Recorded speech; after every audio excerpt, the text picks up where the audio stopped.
தமிழக நண்பனருக்கும் வணக்கம். செல்வமணி செல்வராஜ் அவருடைய இயக்கத்துல துர்கத் சல்மான், சமுத்திரகனி, பாக்கிஸ்ரீ போர்சே, ராணா டகுபதி அவர்கள் நடித்த காந்தா இந்த திரைப்படம் எனக்கு வெளியா இருக்கு. படத்தோட கதை என்னன்னு பாத்தீங்கன்னா, தன்னோட கதையை ஒரு உன்னதமான உயிரோட்டமான ஒரு திரைப்படம் உருவாக்கணும் அப்படின்னு நினைக்கிற ஒரு இயக்குனர், எப்பவுமே தன்னோட இமேஜ் விட்டு கொடுக்காம இருக்கணும் அப்படின்னு நினைக்கிற ஒரு ஹீரோ, தனக்குன்னு ஒரு தனிப்பட்ட ஒரு அடையாளத்தை இந்த சினிமா இண்டஸ்ட்ரியில உருவாக்கணும் அப்படின்னு நினைக்கிற ஒரு கதாநாயகி, இவங்க 3 பேருக்குள்ள நடக்கிற ஒரு கலை போராட்டத்தின் வடிவம் தான் இந்த உத்தம வில்லன் வெள்ளித்திரை திரைப்படத்தோட கலவையா வந்திருக்கிற காந்தா திரைப்படத்தோட கதை. 1950 காலகட்டத்துல ஒரு பிரபல இயக்குனரா எல்லாரும் மதிக்கப்படக்கூடிய ஒரு இயக்குனரா இருக்கிறதா சமுத்திரகனி அவர்கள்.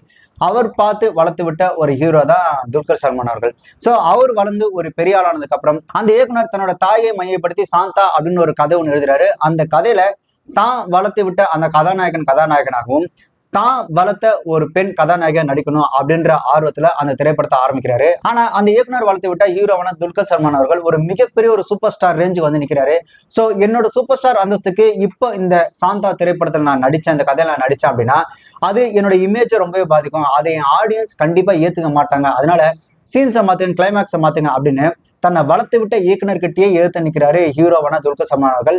இவங்க 2 பேருக்கு நடுவில் அந்த திரைப்படத்தோட அந்த சாந்தா அப்படின்ற அந்த மைய கதாபாத்திரம் நடிக்கக்கூடிய அந்த கதாநாயகி இயக்குனர் பேச்சை கேட்கறதா இல்ல ஹீரோட பேச்சை கேட்கறதா அப்படின்னு தெரியாம விழிப்புதுங்கி இந்த 3 பேருக்கு நடுவுல நடக்கக்கூடிய அந்த போராட்டத்துக்கு மத்தியில இந்த சாந்தா அப்படின்ற திரைப்படம் எப்படி உருவாச்சு அப்படின்றதா இந்த ஒட்டுமொத்த திரைப்படத்தோட கதை. ஒரு கலைஞனோட பொறாமை, ஒரு கலைஞனோட பெருமை, ஒரு கலைஞனோட கனவு, இந்த 3த்தையும் மையப்படுத்தி அந்த படத்தோட முதல் பாதியை ரொம்பவே சூப்பரா கொண்டு போயிருந்தாங்க. இந்த படத்தோட முதல் பாதி அப்படின்றது அந்த இயக்குனரான சமுத்திரகனி அவர்களுக்கும் ஹீரோவான துல்கர் சல்மான் அவர்களுக்கும் 2 பேருக்கும் நடுவுல அந்த ஈகோக்குள்ள மாட்டிக்கிட்டு நீ பெரியாளா நான் பெரியாளா, நீ சொல்றது நடக்குதா நான் சொல்றது நடக்குதா அப்படின்னு போட்டு வரக்கூடிய அந்த அடுத்தடுத்த காட்சிகள் அப்படின்றது ரொம்பவே பிரமாதமா இருந்து 2 பேருமே போட்டு நடிச்சிருந்தாங்க. ஈவன் கதாநாயகி கூட ரொம்பவே நல்லாவே நடிச்சிருந்தாங்க. ஆக்சுவலா பல காட்சிகள்ல துல்கர் சல்மான் அவர்கள் பாத்தீங்கன்னா பிரமாதப்படுத்தின சிம்பிளா ஒரு பேயா அப்படின்ற அந்த ஒரு வசனத்தை அவர் வெரைட்டியா சொல்லி காட்டுற விதம் அது ரொம்பவே நல்லா இருந்து. அதே மாதிரி இந்த படத்துல பாத்தீங்கன்னா சினிமோடோகிராஃபி அந்த காட்சிகள் எடுக்கப்பட்ட விதம் அப்படின்றது, துல்கர் சல்மான் ஒரு காட்சியில பேசும்போது அது மிரர்ல இருந்து அது நார்மலா பேசுற மாதிரி இருக்கும், நார்மலான அந்த ஷாட் மாதிரி இருக்கும், அது அப்படியே மிரர்ல இருந்து ஜூம் அவுட் ஆகும்போது ஓகே அது ஒரு மிரர் ஷாட் அப்படின்றதே தெரியற அளவுக்கு ரொம்பவே சூப்பரா அந்த ஃபர்ஸ்ட் ஹாஃப் முழுக்க ரொம்பவே அருமையா கொண்டு போயிருந்தாங்க. அதே மாதிரி இந்த ஃபர்ஸ்ட் ஹாஃப்ல வந்து அந்த வசனங்கள், அவனை இந்த ஹீரோவை வந்துட்டு எல்லாரும் கடவுளா பாக்குறாங்க அப்படின்னு சொல்லும்போது அவன் கடவுள் மாதிரி வேஷம் தான் போட்டான், அவனும் கடவுள் கிடையாது அப்படின்னு சொல்றதா இருக்கட்டும். அதே மாதிரி இந்த மாதிரி கைத்தட்டி தாண்டா அந்த நடிக்க துப்புலதான் நீங்க வசனத்துல எடுத்து வச்சிருக்கீங்க அப்படின்னு இந்த ஹீரோக்களை இப்ப இருக்கிற நடைமுறைக்கு ஏத்த மாதிரியான வசங்களை வச்சு பயங்கரமா எந்த அளவுக்கு தாக்க முடியுமோ அந்த அளவுக்கு தாக்கி ரொம்பவே சூப்பரான வசங்கள் எழுதியிருந்தாங்க அந்த முதல் பாதியில. ஆனா முதல் பாதியில திரைப்படத்தை ரொம்பவே அருமையா எடுத்துட்டு நடிப்புலயும் சரி, தொழில்நுட்ப ரீதியாகவும் சரி, காட்சிகள் ரீதியாகவும் சரி, எல்லா வகையிலும் முதல் பாதியா ரொம்பவே அருமையா எடுத்துட்டு 2ஆம் பாதியில இந்த படத்தை பயங்கரமா கோட்டை விட்டுறாங்க அப்படின்னு தான் சொல்லணும். ஏன்னா ஒரு திரைப்படத்துல ஒரு ஆடியன்ஸ் வந்து மைண்ட் செட் ஆகுறது அப்படின்னு பாத்தீங்கன்னா அந்த படம் ஆரம்பிச்ச முதல் 20 நிமிஷத்துல தான் ஒரு ஆடியன்ஸ் அந்த திரைப்படத்தோட ஆரம்பத்துல இருந்து முதல் 20 நிமிஷத்துல இந்த படத்துக்குள்ள செட் ஆயிடுவான். சோ அப்படி இந்த திரைப்படத்துல பாத்தீங்க அப்படின்னா அந்த ஃபர்ஸ்ட் ஹாஃப்லயே ஆடியன்ஸ் செட் ஆயிடும், ஓகே இதுதான் கதை, இவங்க 2 பேருக்கு நடுவில் நடக்கக்கூடிய அந்த போட்டி தான் கதை.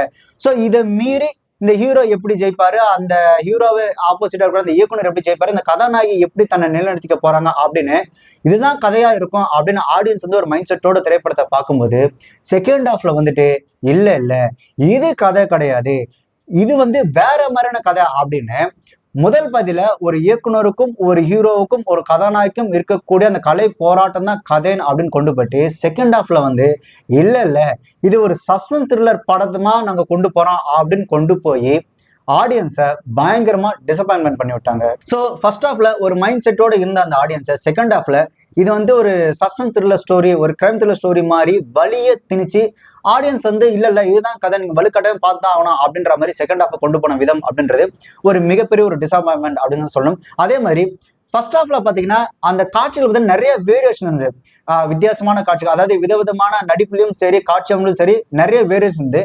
ஆனா செகண்ட் ஹாஃப் போகும்போது பார்த்தோம் அப்படின்னா வேரியேஷன்ஸ் அப்படின்னு ஒண்ணு இல்லாமலே வெறும் ஒரே ஒரு காட்சி சுத்தி அந்த கதை செகண்ட் ஹாஃப் முழுக்க நடந்துட்டு இருந்ததுனால ஆடியன்ஸ் ஒரு கடத்துக்கு மேல லைட்டா சலிப்பு ஏற்படுத்த ஆரம்பிச்சிச்சு. அதை விட முக்கியமா கதை ஒரே இடத்துல நடக்கிறது. ஃபர்ஸ்ட் ஹாஃப்லயாவது வேற இடங்கள் நடந்த அந்த கதை செகண்ட் ஹாஃப்ல பாத்தீங்கன்னா ஒரே செட்டுக்குள்ளேயே நடக்கிறதுனால ஃபர்ஸ்ட் ஹாஃப்ல ஒரு தியேட்டரல் மெட்டீரியல் திரைப்படமா தெரிஞ்ச இந்த காந்தா திரைப்படம் செகண்ட் ஹாஃப்ல ஒரே இடத்துலயே சுத்தி ஒரே கதையை சுத்தி ஒரே செட்டுக்குள்ளேயே சுத்தினால செகண்ட் ஹாஃப்ல பாத்தீங்கன்னா அந்த திரைப்படம் ஏதோ ஸ்டேஜ் டிராமா ஃபீல கொடுக்க ஆரம்பிச்சிருச்சு. முதல் பதில இவங்களுக்குள்ள அப்படி என்ன நடந்திருக்கும், இதுக்கப்புறம் இவங்க எப்படி ஒண்ணு சேர போறாங்க, என்னதான் நடக்க போகுது அப்படின்ற அந்த ஆச்சரியத்தையும் ஆர்வத்தையும் பயங்கரமா பூஸ்ட் பண்ணிட்டு செகண்ட் ஹாஃப்ல பாத்தீங்கன்னா இதுக்கு அந்த காட்சிகளை நகர்த்தி கொண்டு போறதுக்கு இவங்க அடுத்தடுத்து வச்ச அந்த காரண காட்சிகள்ன்றது ரொம்பவே மொக்கையா இருந்தது. அந்த இயக்குனரும் ஹீரோவும் எப்படி அவ்வளவு க்ளோஸ் ஆனாங்க அப்படின்றதுக்கு ஒரு ஸ்ட்ராங்கான ஒரு காட்சிகள்ல, அதே மாதிரி அந்த ஹீரோ பழி வாங்குற அளவுக்கு அந்த இயக்குனருக்கு அப்படி என்ன ஒரு கோபம் அப்படின்றதுக்கும் ஒரு ஸ்ட்ராங்கான காட்சியும் கிடையாது. இவங்க ரெண்டு பேரு ஏன் இவ்வளவு பகையோட இருக்கிறாங்க அப்படின்றதுக்கும் ஒரு ஸ்ட்ராங்கான ரீசனும் இல்லாம அந்த காட்சியில கொண்டு போன விதம் அப்படின்றது ரொம்பவே சுமாரா இருந்தது. அதை விட முக்கியமா இவங்க செகண்ட் ஹாஃப்ல ஒரு சஸ்பென்ஸ் அப்படின்னு சொல்லி ஒரு டேப் ரெக்கார்டு காட்சி ஒன்று இருக்கும். அதாவது ஒரு டேப் ரெக்கார்டு ரெக்கார்ட் பண்ணி அந்த ஆடியோ கேட்கிற ஒரு அந்த ஒரு சீக்வன்ஸ் ஒன்று இருக்கு. அது சுத்தமா எடுபடவே இல்லை. ஏன்னா இதெல்லாம் ஒரு சீன் இந்த படத்தை கொண்டு போறீங்களா அப்படின்ற ஒரு ஃபீல் தான் இருந்தது. அதே மாதிரி கதாநாயகி வந்துட்டு இறந்து போயிட்டாங்க. ஸோ அதுக்கு அவங்க சொன்ன அந்த ரீசன் அப்படின்றதும் ரொம்பவே மொக்கையா இருந்துச்சு. ஸோ செகண்ட் ஹாஃப் பொறுத்த வரைக்கும் ஃபர்ஸ்ட் ஹாஃப்ல நம்மள எந்த அளவுக்கு ஒரு ஆச்சரியத்திலும் ஒரு எதிர்பார்ப்பையும் தூண்டினாங்களோ செகண்ட் ஹாஃப்ல அது எல்லாத்தையும் மொத்தமா உடச்சு விட்ட மாதிரி தான் ஆயிடுச்சு.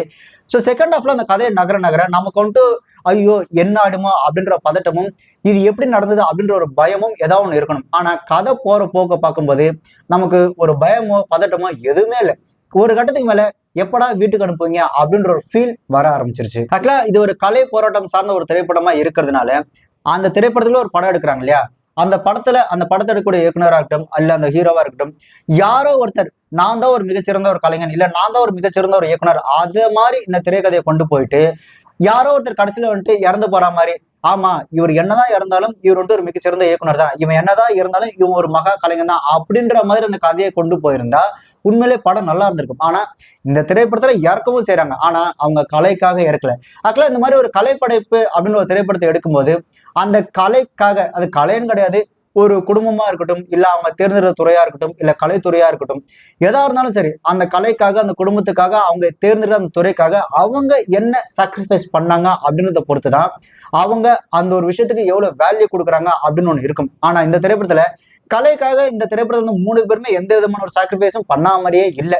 இந்த 3 பேருமே அவங்கவுங்க சுயநலத்துக்காக ஒரு முடிவெடுத்த மாதிரிதான் இந்த மொத்த திரைப்படமே இருக்க தவிர, ஸோ ஒரு கலை சார்ந்த ஒரு கலைப்படைப்பா எடுக்கக்கூடிய ஒரு திரைப்படத்துல இவங்க அந்த கலைக்காக என்ன பண்ணாங்க அப்படின்னு பார்க்கும்போது ஒண்ணுமே இல்லை. ஏன்னா ஒரு மனிதனோட உச்சக்கட்ட மனநிலை எது அப்படின்னு பாத்தீங்கன்னா, தனக்கு பிடிச்ச துறைக்காகவோ இல்ல குடும்பத்துக்காகவோ தனக்கு பிடிச்ச நபருக்காகவோ தனக்கு ரொம்ப ரொம்ப பிடிச்ச ஒரு விஷயத்த சாக்ரிஃபைஸ் பண்றதுதான் ஒரு மனிதனோட அந்த உச்சக்கட்ட நிலை அப்படின்னு சொல்லுவாங்க. ஸோ அந்த மாதிரி இந்த திரைப்படத்துல இந்த கலையை உயிரா மதிக்கிற அந்த இயக்குனரா இருக்கட்டும் அந்த ஹீரோவா இருக்கட்டும் தன்னை இந்த சினிமா துறையில நிலைநாட்டிக்கணும் அப்படின்னு நினைக்கிற அந்த கதாநாயகியா இருக்கட்டும், அவங்க இந்த திரைப்படத்துல அந்த கலைக்காக அந்த கலை அப்படின்ற ஒரு விஷயத்துக்காக எந்த விதமான சாக்ரிஃபைஸும் பண்ண மாதிரி ஒரு காட்சியும் இல்லை. அண்ட் இன்னொன்னு, இந்த திரைப்படம் பாத்தீங்கன்னா 1950 60 காலகட்டத்தில் எடுத்த மாதிரி இந்த திரைப்படத்தோட காட்சிகள் இருக்கு. ஆக்சுவலா இந்த மாதிரி ஒரு ரொம்ப ஒரு சுமாரான ஒரு கதைக்கு இது 1950 60 காலகட்டத்தில் எடுக்கணுன்ற அவசியமே இல்லை. ஏன்னா இதுக்கு மிகச்சிறந்த உதாரணம் உத்தமவில்லன். கிட்டத்தட்ட உத்தமவில்லன் சாயல் பாத்தீங்கன்னா இந்த காந்தா திரைப்படத்துல இருக்கும். சோ உத்தமவில்லனா இருக்கட்டும் இல்ல வெள்ளித்திரை பிருத்திவிராஜும் பிரகாஷ் ராஜும் நடிச்சாங்களே வெள்ளித்திரை திரைப்படம், ஆக்சுவலா இந்த உத்தமவில்லன் இந்த வெள்ளித்திரை திரைப்படம் எல்லாம் பாத்தீங்கன்னா இன்றைய ஜெனரேஷனுக்கு ஏற்ற மாதிரி தான் எடுத்து வச்சிருந்தாங்க. சோ இந்த காந்தா திரைப்படத்துக்கு 1950 60 எடுக்கணும் அப்படின்ற எந்த விதமான கட்டாயமும் கிடையாது. பட் மக்களை ஏமாத்தணும் அப்படின்றதுக்காக எடுக்கப்பட்ட ஒரு திரைப்படமா தான் இந்த காந்தா திரைப்படம் இருக்கு. அண்ட் இன்னொன்னு, இந்த மாதிரி ஒரு பீரியட் ஃபிலிம் எடுக்கும்போது இந்த 1950 60 காலகட்டங்களை மையப்படுத்தி ஒரு திரைப்படத்தை எடுக்கும்போது மக்களுக்கு ஒரு எதிர்பார்ப்பு அப்படின்றது கண்டிப்பா இருக்கும். அதாவது உங்களுக்கு உதாரணத்துக்கு சொன்னா இந்த மலையாளத்துல ரேக சித்திரம் அப்படின்னு ஒரு திரைப்படம் பாத்தீங்கன்னா அந்த திரைப்படத்தோட இந்த பிளாஷ்பேக்ல பாத்தீங்கன்னா மம்முட்டி அவர்களை ஒரு சில காட்சிகளை காமிச்சிருப்பாங்க. அது அந்த திரைப்படத்துக்கு ஒரு மிகப்பெரிய பிளஸ் பாயிண்டா ஒரு கியூரியாசிட்டி உருவாக்குச்சு. ஸோ அந்த மாதிரி இந்த 50 60 காலகட்டத்துக்கான ஒரு திரைப்படங்கள் எடுக்கும்போது ஸோ அந்த காலகட்டத்துல இல்ல ஒரு அரசியல் சம்பந்தமாவோ இல்ல வந்துட்டு அப்போ காலகட்டத்துல இருந்த தியாகராஜ பாகவதரா இருக்கட்டும் இல்ல பி.யு. சின்னப்பாவா இருக்கட்டும் இல்ல சுதந்திரம் அடைஞ்சதுக்கு அப்புறம் இந்த மாதிரி நிகழ்வுகள்லாம் அடுத்தடுத்து நடந்ததுன்னு ஸோ இந்த பக்கம் ஒரு கதை நடக்கும்போது அந்த காலகட்டத்துக்கு சம்பந்தமா இந்த மாதிரி சின்ன சின்ன இன்சிடென்ட்லாம் நடந்தது அப்படின்ற மாதிரி ஒரு சின்ன சின்ன காட்சிகள் ஒரு சின்ன சின்ன எலமெண்ட்ஸ் வச்சிருந்தாங்க அப்படின்னா பாக்குற ஆடியன்ஸுக்கு இன்னுமே ரொம்பவே இன்ட்ரெஸ்டிங்கா இருந்திருக்கும். உங்களுக்கு உதாரணத்துக்கு சொன்னா சார்பட்டா பரம்பரை எடுத்துங்க, அது ஒரு பாக்ஸிங் கதையா இருந்தாலும் அதுக்குள்ள பாத்தீங்கன்னா அந்த எம்ஜிஆர் பத்தி கலைஞர்களை பத்தி அந்த மாதிரி ஒரு குட்டி குட்டியான அரசியல் அந்த இடத்துல இருக்கும். அதே மாதிரி வட சென்னையும் இப்ப வட சென்னையும் பாத்தீங்கன்னா இந்த 1980 காலகட்டத்தில் நடக்கும்போது அதுல இந்த ராஜீவ்காந்தி அவர்கள் கொல்லப்பட்டாங்க, அதுக்கப்புறம் வந்துட்டு போப் வந்துட்டு தமிழ்நாட்டுக்கு சென்னைக்கெல்லாம் வராரு அப்படின்ற மாதிரி அந்த சின்ன சின்ன காட்சிகள் வைக்கும் போது தான் நமக்கும் படம் பார்க்கும்போது இந்த இடத்துல அந்த சீனை பாரு ஏதோ குறியீடு வைக்கிறாங்க பாரு, அந்த இடத்துல அந்த சீனை பாரு ஒரு குறியீடு வைக்கிறாங்களே, ஆமால அந்த காலகட்டத்தில் இந்த மாதிரி ஒரு இன்சிடென்ட் நடந்திருக்கலாம் அப்படின்ற அதை பத்தி ஒரு விவாதிக்கக்கூடிய ஒரு காட்சி அமைப்புகள் கொடுக்கும்போது பாக்குற ஆடியன்ஸுக்கும் கொஞ்சம் பரவாயில்லையா அப்படின்ற ஒரு ஃபீல் இருக்கும். ஆனா இந்த படத்துல பாத்தீங்கன்னா 1950-60 காலகட்டத்தில் எடுக்கிறாங்க அப்படின்ற அந்த ஒரு பேர் மட்டும்தான் இருக்கே தவிர மற்றபடி மொத்த படத்தையுமே செட்டுக்குள்ளேயே முடிச்சிட்டாங்க. இப்படி செட்டுக்குள்ளேயே ஒரு படத்தை முடிக்கிறதுக்கு அது 50ல எடுத்தானே, 60ல எடுத்தானே, 70ல எடுத்தானே, 80ல எடுத்தானே, இல்ல 2025ல எடுத்தானே, நீங்க தான் செட்டுக்குள்ளேயே மொத்த படத்தையும் முடிச்சிட்டீங்களே. ஸோ ஒரு பீரியட் ஃபிலிம் அப்படின்னு எடுக்கும்போது அந்த காலகட்டத்தில் என்ன நடந்தது அப்படின்றதையும் ஒரு பேரலா ஒரு சில காட்சிகள் காமிக்கும் போதுதான் ஆமா இது அந்த காலகட்டத்தில் எடுக்கப்பட்ட ஒரு கதையாக தான் இந்த திரைப்படம் இருக்கு அப்படின்ற ஒரு ஃபீல் படம் பார்க்குற ஆடியன்ஸுக்கு இருக்கும். ஸோ அந்த காலகட்டத்தில் நடந்த எந்த விதமான ஒரு இன்ஃபர்மேஷனும் இல்லாம, எந்த விதமான ஒரு எக்ஸைட்மெண்ட்டான காட்சிகளும் இல்லாம, வெறுமனே சும்மா நாங்க இந்த திரைப்படத்தை ஒரு 50 காலகட்டத்தில் நடந்த ஒரு கதையா நாங்க எடுக்கிறோம் அப்படின்றதுல எந்த விதமான ஒரு பிரயோஜனமும் கிடையாது. அண்ட் முக்கியமா இந்த திரைப்படத்தை மொத்தமா பார்க்கும்போது கடைசியில வந்து நிக்கிற ஒரு விஷயம் என்னன்னு பாத்தீங்கன்னா, இங்க பாருங்க சமுத்திரக்கனி என்னமா நடிக்கிறாரு, இங்க பாருங்க துல்கர் சல்மான் என்னமோ சூப்பரா பெர்ஃபார்மன்ஸ் பண்றாரு அப்படின்ற மாதிரி தான் வந்து நிக்குது. எஸ், துல்கர் சல்மான் ஒரு நல்ல ஆக்டர் தான், சிறந்த ஆக்டர் தான், அதுல எந்த விதமான ஒரு மாற்று கருத்தும் கிடையாது. ஆனா வெறும் நடிகர்களோட வெறும் நடிப்பை மட்டும் வச்சுமே ஒரு மொத்த படத்துல ஓட்டிக்கலாம் முடியாது.